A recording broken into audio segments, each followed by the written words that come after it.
Hello all, எல்லோரும் எப்படி இருக்கீங்க? Welcome back to the channel. Deepavali vacation, Dussehra vacation எல்லாம் முடிஞ்சு ஊருக்கெல்லாம் வேணுங்கிற அளவுக்கு போயிட்டு வந்தாச்சு. வந்து பெட்டி படிக்கையெல்லாம் எடுத்து மேலே இறக்கட்டியாச்சு. இனி back to routine videos and vlogs. Trip, family function and ட்ராவலிங்னால என்னால் ப்ராப்பராக லாங் வீடியோஸ் போட முடியல. இனிமேல் அப்படி இருக்காது. இந்த வீடியோ உங்களுக்கு ரொம்பவே யூஸ்ஃபுல்லான ஒரு வீடியோவாக இருக்கும் அப்படின்னு நம்புகிறேன். 2025 எண்டுக்கே வரப்போகிறோம். ஸோ 2025 நான் வாங்கின சில ப்ராடக்ட்ஸ், த பெஸ்ட் ப்ராடக்ட்ஸ், அது எல்லாத்தையும் இதோட ஷேர் பண்ணியிருக்கேன். கூடவே சின்ன சின்ன ப்ராக்டிக்கலான டிப்ஸ் அண்ட் ட்ரிக்ஸையும் இதோட ஆட் பண்ணியிருக்கேன். ஃபர்ஸ்ட்டு நம்ம இதில் பார்க்க போகிறது இந்த சூயிங் கிட்டு. நானே வீட்டில் ஒரு கிட் செட் பண்ணி வச்சுருக்கேன். இந்த பர்ஸில் ஒரு கருப்பு நூல், வெள்ளை நூல், அதுக்கப்புறம் செட் ஆஃப் நீடில், அது ஒரு 100 ரூபா இருக்கும். அது கூட இந்த நீடிலில் அந்த நூல் கோர்க்கிற ஒரு சின்ன ஒரு டூலு, இதெல்லாம் சேர்த்தது தான் இந்த சூயிங் கிட்டு. ஸோ மோஸ்ட்லி சின்ன சின்ன வேலைகள், இந்த தைக்கிற வேலைகள் எப்பவும் வீட்டில் இருந்துகிட்டே தான் இருக்கும். இதுக்காக டெய்லர்கிட்ட எல்லாம் போக முடியாது. இந்த மாதிரி ஒரு சூயிங் கிட் செட் பண்ணி வச்சுருந்தோம்னா போதும், டக்குன்னு சின்ன சின்ன ஓட்டுற தைக்கிற வேலைகள் எல்லாம் ஈஸியாக முடிச்சிடலாம். இப்போ கூட பையனோட ஸ்கூல் யூனிஃபார்மில் ஒரு டேக் ஒன்று மிஸ் ஆயிருந்தது. ஸோ அதை வந்து ஈஸியாக இதோட தைச்சி வச்சாச்சு. இந்த மாதிரி ஒரு செட்டப் இல்லைன்னா நாம் இதை யார் தைக்கிறதுன்னு அந்த வேலையை போஸ்ட்போன் பண்ணிட்டே தான் போவோம். 35+ இயர்ஸ் ஆகிட்டாலே போதும், தலைக்கு மேலே இந்த கலர் அடிக்கிற வேலை இருக்கே, அது வந்து ஓயவே ஓயாது. அட்லீஸ்ட் மாதத்தில் ஒரு தடவையாவது போடுற மாதிரி இருக்குது இப்போ எல்லாம். நான் இப்போ கடையில் கிடைக்கிற ஆர்கானிக் ஹென்னா பவுடர்ஸ் கூட இந்த கரிசலாங்கண்ணி, நெல்லிக்காய் பொடி, இந்த மாதிரியெல்லாம் மிக்ஸ் பண்ணி எடுத்துப்பேன். அப்பப்போ எனக்கு பிடிச்ச மாதிரி பொடி என்னென்ன கிடைக்குதோ அந்த மாதிரியெல்லாம் மிக்ஸ் பண்ணிப்பேன். கூடவே இந்த ரப்பர் க்ளவுஸ் அண்ட் இந்த வாய் அகலமான இந்த சீப்பு, அதோட கார்னர் பார்த்திங்கன்னா அப்படியே பிரித்து எடுக்கிறதுக்கு வசதியாக நல்லா ஷார்ப்பாக இருக்கும். ஸோ அதெல்லாம் ரெடி பண்ணி வச்சுக்கிறது. இதை நான் எப்போவுமே டீ தண்ணியை கொதிக்க வச்சு அதை ஆறுனதுக்கப்புறமா ஒரு வார்ம் இதில் வந்து அது கூட மிக்ஸ் பண்ணி எடுத்துப்பேன். இது ஒரு 1/2 அன் ஹவர் இருந்தால் போதும், நம்ம தலையில் அப்ளை பண்ணிக்க ஆரம்பிச்சிடலாம். ஓவர் நைட்டெல்லாம் ஊற வைக்கணும்னு அவசியம் கிடையாது. இந்த ஹென்னா ப்ரஷ்ஷு, இதுக்கான இந்த பாக்ஸு, இந்த சீப்பு, க்ளவுஸு அப்படின்னு சொல்லிட்டு எப்போவுமே ஒரு செட்டாக வச்சுருப்பேன். ஸோ தட் நம்ம வந்து ஒவ்வொரு தடவை போடும்போதும் நம்ம தேடிட்டு இருக்க அவசியம் இல்லை.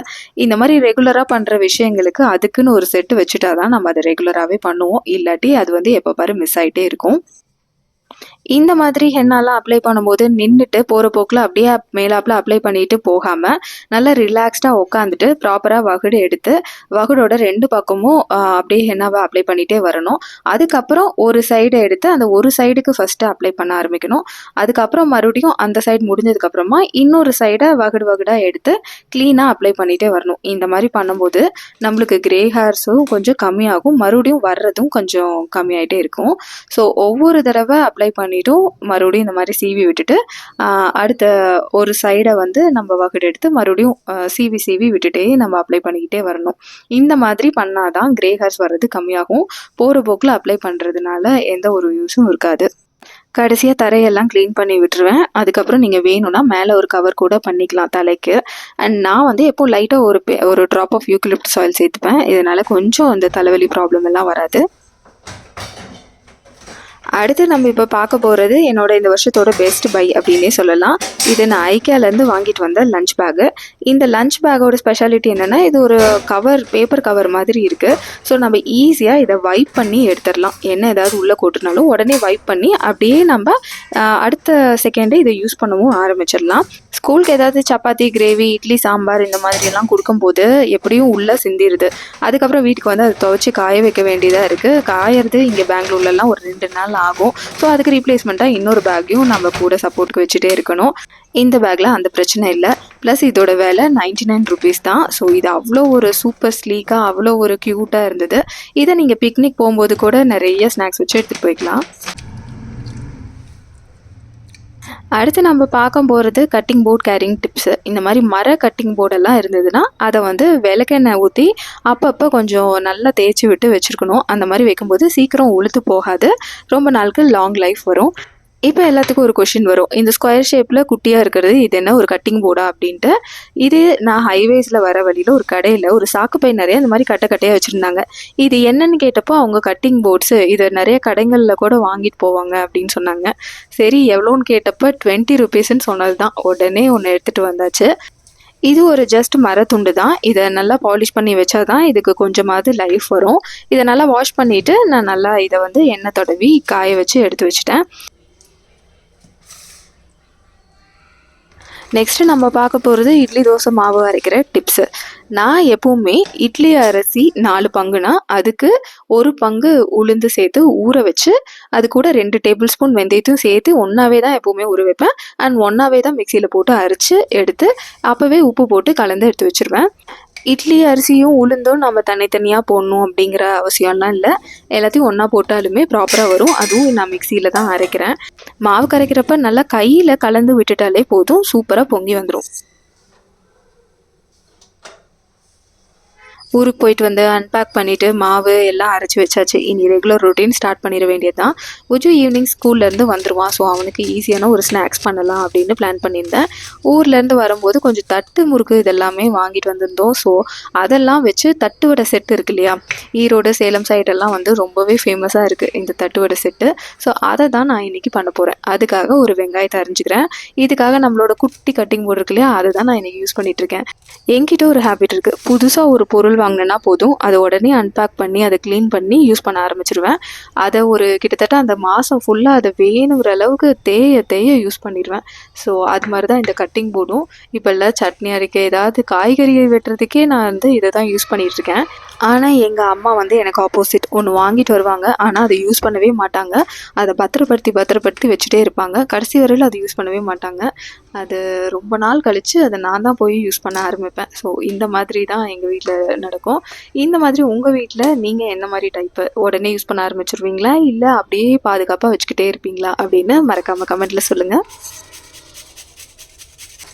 அடுத்து ஒரு சூப்பர் யூஸ்ஃபுல்லான ஒரு ஐட்டத்தோட ரிவ்யூ தான் பார்க்க போகிறோம். இந்த குட்டி கேரட் துருவி இருக்கு இல்லையா, இது வந்து ஜிஞ்சர் துருவருக்கு அண்ட் பூண்டு துருவருக்கு அப்படின்னு சொல்லிட்டு வாங்கிட்டு வந்தேன். ஆனால் இது வந்து அதிகமாக இப்போ வந்து எல்லா வெஜிடபிள்ஸையும் இதை தான் யூஸ் பண்ணி துருவிக்கிட்டு இருக்கேன். கேரட்டு, வெள்ளரிக்காய், பீட்ரூட்டு அப்படின்னு சொல்லிட்டு ரொம்ப டக்குன்னு சீவிடுது அண்ட் ஹோல்ட் பண்ணுறதுக்கும் ரொம்ப ஈஸியாக இருக்குது. இதோட விலை ஒரு 99 ருபீஸ் அந்த மாதிரி 100க்குள்ளே தான் இருந்துச்சு. பக்கத்தில் இருக்க சூப்பர் மார்க்கெட்டில் தான் வாங்கினேன்.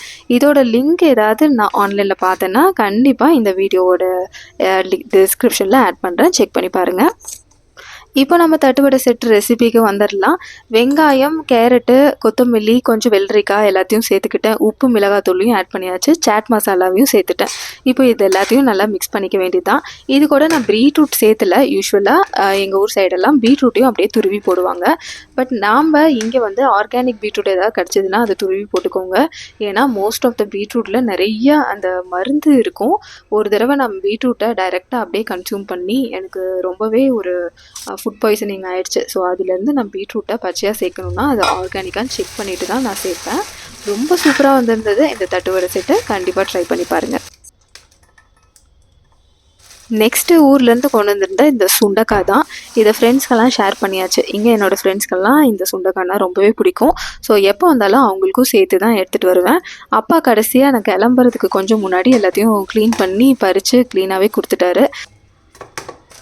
இன்றைக்கி நைட்டு நான் சுண்டைக்காய் சட்னி தான் அரைக்க போகிறேன். இந்த வெங்காயத்தை எல்லாம் எடுத்து வச்சுட்ருக்கேன் இல்லையா ஒரு பவுலு, அது நான் ஐக்கியாலேருந்து வாங்கின பவுலு. இதோட விலை எவ்வளோனா 49 ருபீஸ் தான். ஆனால் வாங்கினதுலேருந்து அவ்வளோ யூஸ் பண்ணிட்டேன். இதை அவ்வளோ கன்வீனியண்ட்டாக இருக்குது இந்த மாதிரி காய்கறி உளிக்கிறதுக்கு. இதுக்கெல்லாம் நம்ம மற்ற ஏதாவது ஸ்நாக்ஸ் சின்னதாக குழந்தைங்களுக்கு போட்டு கொடுக்குறதுனா கூட யூஸ் பண்ணிக்கலாம். பட் மோஸ்ட்லி சூடான பொருளை இந்த மாதிரி பிளாஸ்டிக் பொருட்களில் போட்டு வைக்கிறது தவிர்த்துக்கலாம்.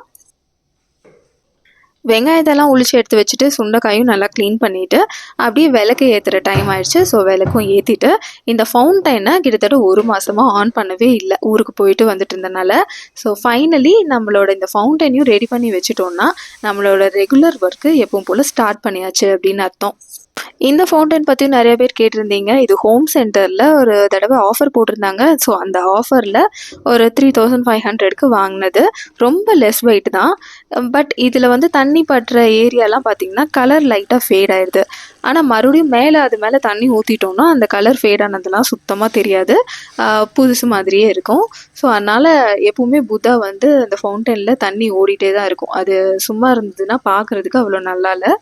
ஃபவுண்டைனில் தண்ணி படாத இடங்களில் கூட நான் தண்ணி அப்பப்போ ஊற்றி விட்டுருவேன். ஸோ பார்க்குறதுக்கு அப்போ தான் வந்து கலர் நல்லா அதோட ஃபினிஷிங்கோட ஒன்றாவே இருக்கும்.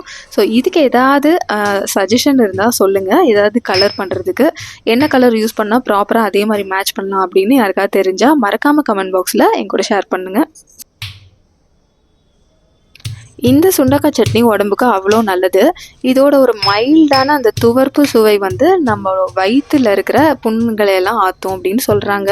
அண்ட் அதே மாதிரி இது பசி இல்லாதவங்களுக்கு கொஞ்சம் பசியை லைட்டாக தூண்டி விடும் அப்படின்னு சொல்கிறாங்க.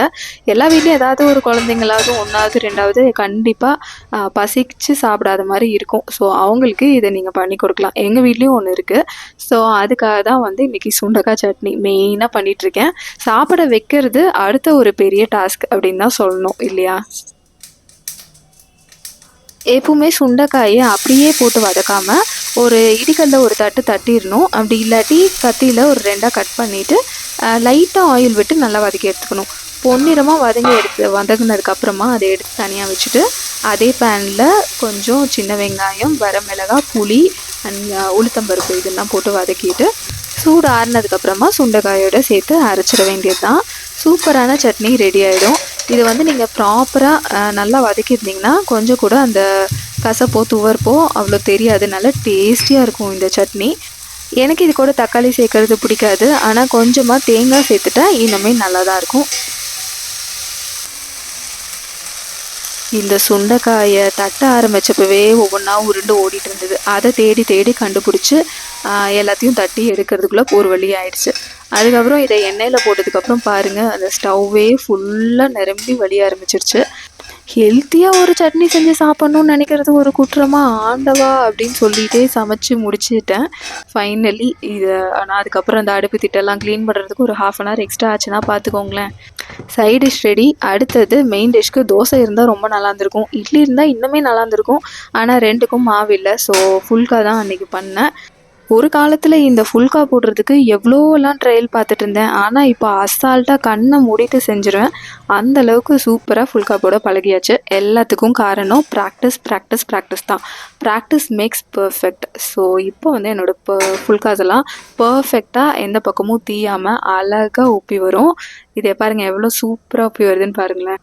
இது ஒவ்வொரு தடவை உப்பி வரும்போது இதுக்கு பின்னாடி நான் போட்ட எஃபர்ட் எல்லாம் எனக்கு ஞாபகம் வந்துகிட்டே இருக்கும். ஸோ எல்லா வேலையும் இப்படி தான் நல்லா எஃபோர்ட் போட்டு ஃபோக்கஸ்டாக பண்ணும்போது எல்லாமே சக்ஸஸ்ஃபுல்லாக வந்துடும். நிறைய பேர் ஃபுல்கா எனக்கு வரலன்னு சொல்லிட்டு இருந்தீங்க. அவங்களும் ட்ரை பண்ணிட்டே இருங்க. கண்டிப்பாக ஒரு நாள் உங்களுக்கும் வரும்.